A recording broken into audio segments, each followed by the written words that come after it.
इनके मोहतरम वालिद गिरामी, अल्लाह ताला उनको जन्नत नसीब करे। एक बहुत अच्छे इंसान थे और मेरा ताल्लुक़ उनसे बहुत ही उम्दा और मज़बूत ताल्लुक़ था। मुझसे बहुत प्यार करते थे और मैं उनका बड़ा एहतराम करता था। ख्वाजा साहब से मेरा ताल्लुक़ कॉलेज के ज़माने से है और वो ताल्लुक़ अल्लाह ताला के फजल करम से किसी ठेस के बग़ैर आज तक अल्हम्दुलिल्लाह चल रहा है। और ख्वाजा साहब ने भी मेरे साथ निभाई और अल्हम्दुलिल्लाह मैंने भी ख्वाजा साहब की निभाई।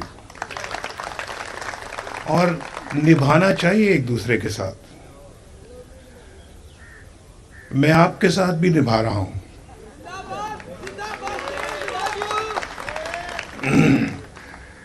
अपनी कौम के साथ भी निभा रहा हूँ और बहुत मुश्किल वक्त देखे, इक़्तिदार भी देखा और इख्तलाफ भी देखा। इक़्तिदार में भी रहे, हस्ब इख्तलाफ में भी रहे और दोनों बराबर बराबर चलते रहे। अगर आप मेरी वज़ारत उज़्मा के साल गिने और उसके मुकाबले में अगर आप मेरी जेलों के और मुल्क बदरी के और मुकदमात के वो साल गिने तो शायद मेरी मुल्क बदरी और मेरे जेलों में और मुकदमे भुगतने की मुद्दत ज़्यादा लंबी है। लेकिन हिम्मत मैंने नहीं हारी। ना 1993 में हारी, ना 1999 में हारी, ना 2017 में हारी। और 2017 से आज तक मुसलसल जो मेरे ख़िलाफ़ या हमारी पार्टी के ख़िलाफ़ जो सिलसिला चलता रहा है सज़ाओं का, वो कुछ ही देर पहले ख़त्म हुआ है। और बिला वजह,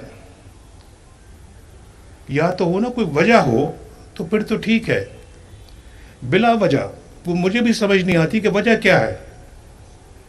1993 में वजह क्या थी? इसलिए कि हम इस्लामाबाद से लाहौर मोटरवे बना रहे थे, इसलिए कि पाकिस्तान इक़्तिसादी तरक्की कर रहा था, इसलिए कि लोगों को रोज़गार मिल रहा था, इसलिए कि पाकिस्तान में येलो कैब लोगों को मिल रही थी, इसलिए कि पाकिस्तान के अंदर गुर्बत ख़त्म हो रही थी, इसलिए कि हम अपना इक़्तिसादी मैदान में अपने हमसायों से भी बहुत आगे थे, हमारा रुपया मजबूत था। तो बिला वजह हुकूमत ख़त्म कर दी गई, बिला वजह। अगर वो मोमेंटम चलता रहता तो मैं गलत बात नहीं करता, दावे से अल्लाह के फजल करम से ये कहता हूँ कि आज पाकिस्तान दुनिया की मजबूत तरीन ताकतों में से एक ताकत होता। ये वो गलत बयानी नहीं मैं कर रहा, मैं बिल्कुल ठीक कह रहा हूँ। हमने अपने मुल्क को पटरी से वो उखाड़ा है, पटरी से उतारा है, उखाड़ा है, बल्कि पटरी उखाड़ दी हमने। तो फिर कैसे चलेगा मुल्क जहां आए दिन वजीर आज़म बदलते हों और जेलों में जाते हों, मुल्क बदरी होती हो, झूठे मुकदमे बनते हों, झूठी सजाएं मिलती हों? वो कैसे चलेगा मुल्क? बताएं जरा, आप सोच के बताएं कैसे चलेगा। भाई एक घर नहीं चलता, यहाँ सियालकोट के लोग बैठे, एक फैक्ट्री नहीं चलती भाई, एक इदारा नहीं चलता, तो मुल्क कैसे चलेगा? ये सोचने वाली बातें हैं। मेरा ख्याल है कि जैसे अभी किसी ने कहा कि हमारे पास कोई अब मौका नहीं है। ये चैम्बर से, मैं आज चैम्बर में गया हूँ, चैम्बर से ही वहाँ कहा जी कि ये अब हमारे पास कोई गलती का कोई अपना अब जो कहते हैं एहतमाल नहीं है। अगर अब भी हमने सबक ना सीखा तो अल्लामा इकबाल ने कहा था, तुम्हारी दास्तां तक न रहेगी दास्तानों में। हम तो पहले ही अपनी दास्तां को कहीं पीछे छोड़ आए हैं। इसलिए हमने बनाया था 1947 में ये मुल्क। ज़रा सोचने वाली बातें हैं सारी। इसलिए कुर्बानियां दी थी हमने कि आज मुल्क का ये हशर देखेंगे हम।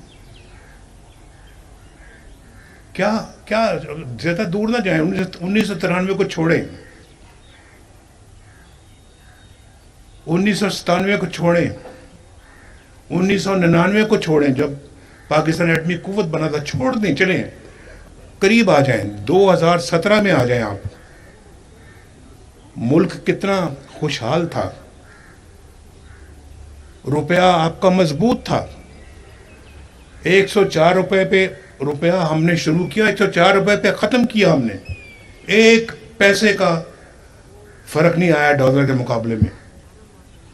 और पाकिस्तान में महंगाई नाम की कोई चीज़ नहीं थी। बोलो मैं ठीक कह रहा हूँ गलत कह रहा हूँ? आटे का रेट आपको पता है, रोटी 4 रुपए में मिलती, आपको मालूम है। बाकी चीज़ें मैं बार बार नाम नहीं लेना चाहता, लेकिन हर चीज़ आपकी पहुंच में थी।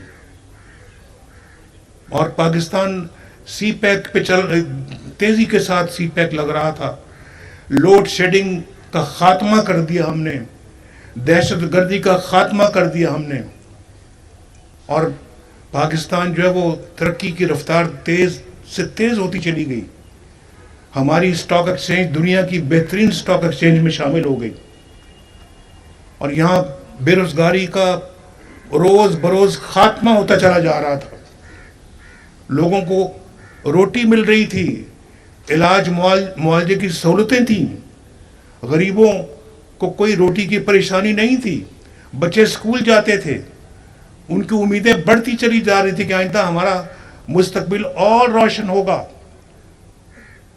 यकायक क्या होता है किसी को बिल्कुल ऐसे जैसे कुल्हाड़ा चला दिया, अच्छा भला हंसता बसता मुल्क उजाड़ दिया। क्या जरूरत थी हमारे खिलाफ साजिश करने की? और क्या जरूरत थी उस वक्त के जजों को हमारे खिलाफ फैसला देने की कि नवाज शरीफ ने अपने बेटे से तनख्वाह नहीं ली, लिहाजा छुट्टी, जाओ घर।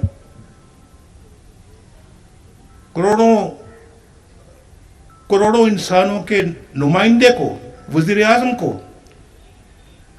5 बंदों ने उठा के वो फेंका। ये ऐसा कहां होता है यार? दुनिया में कहां होता है ऐसे? फिर हम पूछते हैं हम क्यों पीछे रह गए हैं? हमारी क्या वजह है कि हम दुनिया के पस्तरीन ममालिक में हम शामिल हैं आज? कोई भी आप ग्राफ उठा के देख लें, किसी लिहाज से, किसी भी लिहाज से, तरक्की के लिहाज से, खुशहाली के लिहाज से, कानून के लिहाज से, और फिर क्राइम रेट के लिहाज से, और भी बहुत सारी बातों के लिहाज से आप देखें, हम फहरिस्त में सबसे नीचे पाकिस्तान का नाम आता है। ये इतना खूबसूरत मुल्क है कि हम इसको अपना जन्नत बना सकते थे, जन्नत। इतना यहाँ लोगों के अंदर एक माशाअल्लाह हुनर है कि मैं बयान नहीं कर सकता। अब ये शहर देख लें आप, ये शहर सियालकोट, जिससे मुझे बेपनाह मोहब्बत है, इस शहर के अंदर इतना पोटेंशियल है तरक्की का कि ये अल्लाह के फजल करम से दुनिया के एक बेहतरीन तरक्की याफ्ता शहर बन सकता है। अपने पाकिस्तान मुल्क को ये बहुत तरक्की याफ्ता बना सकता है। इतना यहाँ हमारे अंदर पोटेंशियल है, लेकिन हमने कभी कुल्हाड़ा चलाते वक्त इन चीज़ों को नहीं देखा कि कौन क्या कर रहा है। और उसके बाद हमें तो आप निकालते हो, बगैर किसी वजह के निकालते हो, आंखें बंद कर लेते हो हमें निकालते वक्त। फिर लाते किसको लाए नवाज शरीफ की जगह पर? आरटीएस को क्यों बंद किया? इलेक्शनों में हेरा फेरी क्यों की? हमारे डब्बों से वोट निकाल के किसी और के डब्बे में क्यों डाले? और ऐसे बंदे को ले आते हैं जिसको सवाए गाली के और कुछ करना ही नहीं आता। जब भी बोलता है तो गालियां देता है। अब मैं क्या किसी की बात करूं, मुझे बहुत ये नहीं कि मैं समझता हूं कि हमारे मुआशरे को, कल्चर को तबाह बर्बाद किया। हमारी कौम तो ऐसी नहीं थी, बड़ी अच्छी कौम थी हमारी। आज उसकी इस्लाह की तरफ हम सारा वक्त ये सोचते रहते कि हम अपनी कौम की इस्लाह कैसे करें हम। और जो मुल्क का हाल हो गया है, मुझ जैसा बंदा 10 दफ़ा सोचता है, 10 दफ़ा सोचता है कि अपने मुल्क को किस तरह से दोबारा डगर पे लेके आए। हम बार बार गलतियां करने के जो है वो नहीं, ठीक है, ज़रा खामोशी इख्तियार करें। हम बार बार गलतियां करने के मुतहम्मल नहीं हो सकते। लेकिन अब सुन ले मेरी बात, मैं बहुत कुछ है, मेरा दिमाग भी उन बातों से भरा हुआ है, दिल भी भरा हुआ है। दिल ज़ख्मी होने के साथ साथ जो है वो उसमें अफसोस भी इस बात का है कि हम क्या बनने जा रहे थे और क्या आज बन गए हैं। लेकिन मैं आपको ये बता रहा हूँ कि जो कुछ नुकसान हो गया है वो बहुत भारी नुकसान हो गया है, लेकिन उस नुकसान को रिपेयर करना ये भी आपकी और मेरी, हम सब की एक फ़र्ज़ और ड्यूटी है। इसको हर कीमत पे हमने पूरा करना है। अपने मुल्क को हम इस तरह के लोगों के हवाले नहीं कर सकते जो हमारे मुआशरे को बिगाड़ दें, हमारी कदरों को बिगाड़ दें, हमारे कल्चर को बर्बाद कर दें। बिल्कुल नहीं। हमारे साथ जो हुआ वो हुआ है, जुल्म हुआ है, हमने बर्दाश्त किया है, लेकिन कभी हमने पाकिस्तान के इंटरेस्ट के खिलाफ कभी कोई काम नहीं किया और ना कभी करेंगे।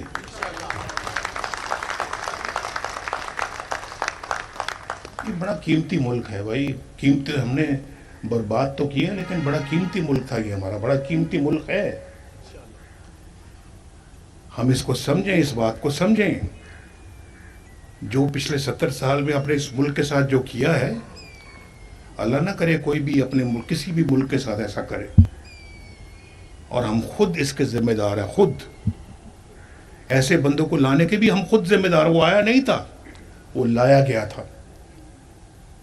लाने वाले भी उतने ही जिम्मेदार हैं जितना वो खुद जिम्मेदार है।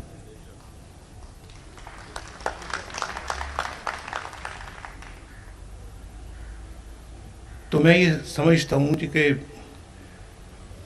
एक बड़े अरसे के बाद, कई सालों के बाद, जब ये मोटरवे भी शुरू भी नहीं हुई थी, उस वक्त से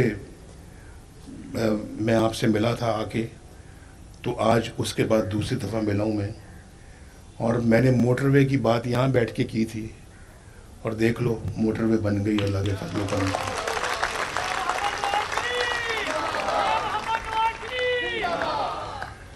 मुझे खुशी है, आज मैं पहली दफ़ा उस मोटरवे से लाहौर से सियालकोट आया हूँ। लेकिन ये मोटरवे उस स्टैंडर्ड की नहीं है जिस स्टैंडर्ड की होनी चाहिए थी।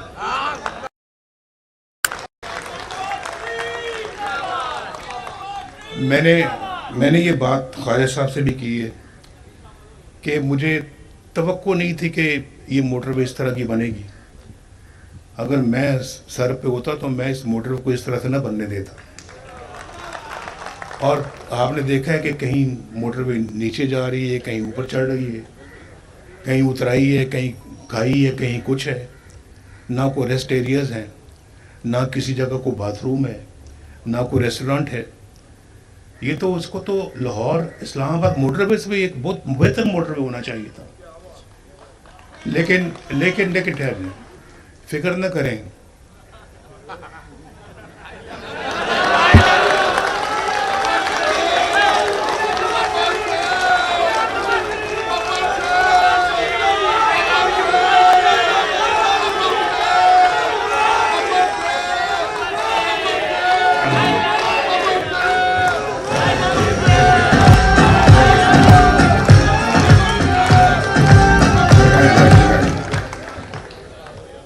खुशी होती है देख कर के सियालकोट में एक बहुत अच्छा सियालकोट में एक बहुत अच्छा हवाई अड्डा है, एयरलाइन भी माशाल्लाह बन गई है और अब इसको और भी अच्छा एयरपोर्ट बनना चाहिए।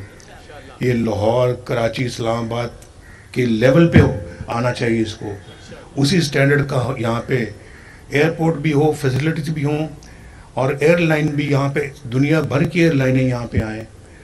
और आज अगर $2.5 बिलियन की एक्सपोर्ट करता है सियालकोट, तो मेरी तो ख्वाहिश दुआ है कि $250 बिलियन की एक्सपोर्ट करनी चाहिए इसको, सिर्फ सियालकोट को, और सियालकोट में वो पोटेंशियल मौजूद है। तो इंशाल्लाह अस्तर नौ तामीर करेंगे पाकिस्तान की, लेकिन आपने गलती फिर नहीं करनी दोबारा। अगर कोई गलती करेगा नहीं, अगर गलती को करेगा तो पकड़ना भी आपने उसको, इंशाल्लाह कह रहे हैं ना।